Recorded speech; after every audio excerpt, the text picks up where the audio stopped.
사도행전 5장 24절에서 26절까지 보겠습니다.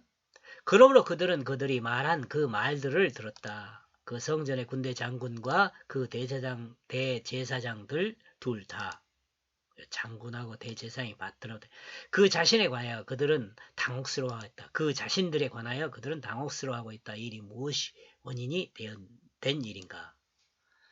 서로 의심했을 수도 있어요. 대제사장 가야바와 안나스와 성전을 지키는 군대 장군이 이 말을 들었습니다. 그리고 이들은 사도들에 관한 그 일에 당혹스러워하면서 원인이 무엇인지를 생각하고 있습니다. 성전 시대가 끝나고 복음을 선포하는 시대가 시작되는 그것을 인식하지 못하고 있는 이들은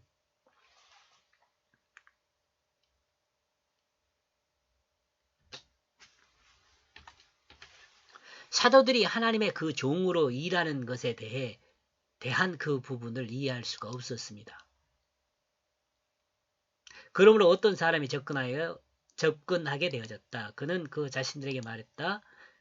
그러므로 봐라, 너희가 그 감옥 안에 가두었던 어떤 사람을 그들은 저 성전 안에 서 있다. 그리고 저 백성들을 가르치고 있다. 이 사자들, 하나님의 사자들이 말한 대로 지금 행하고 있는 거잖아요. 시대가 변하여 성전에서 말씀을 선포하고 있는 이 상황을 성전의 대제사장이 모르고 있습니다. 그리고 이름 없는 어떤 사람은 알고 있습니다. 이 어떤 사람은 베드로와 요한의 이름도 모릅니다. 너희가 감옥에 가두었던 어떤 사람들이 저 성전 안에서 저 백성들을 가르치고 있다. 이렇게 어떤 사람이 말하는 거예요.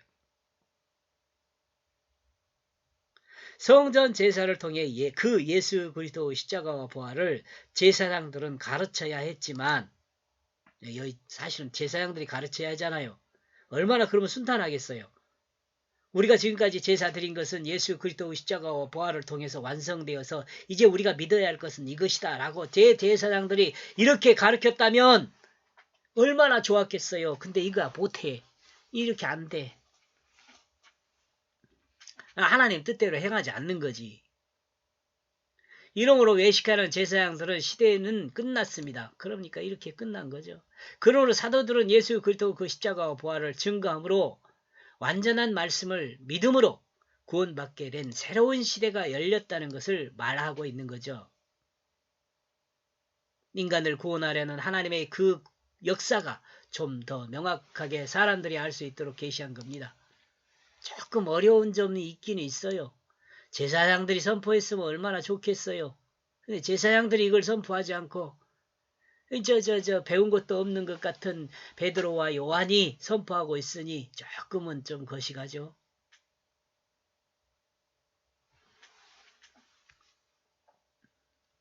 그때 그 군대 장군은 그 부하들과 함께 가고 있다. 그는 그 자신들을 강제로 잡아오지 못했다. 왜냐하면 그 백성들이 그들을 돌로 칠까 두려워서. 기득권의 상징인 군대 장군이라 할 수 있습니다. 기득권의 상징이 군대 장군이라 할 수 있어요. 제사장과 군대 장군은 힘으로 사도들을 잡아오려는 의도가 있었습니다. 그러나 많은 백성은 거짓에 대한 두려움이 있었기에 사도들의 증거를 옳다고 생각하고 따르고 있습니다. 백성들이 군대를 돌로 칠까 두려워 강제로 잡아올 수 없었습니다.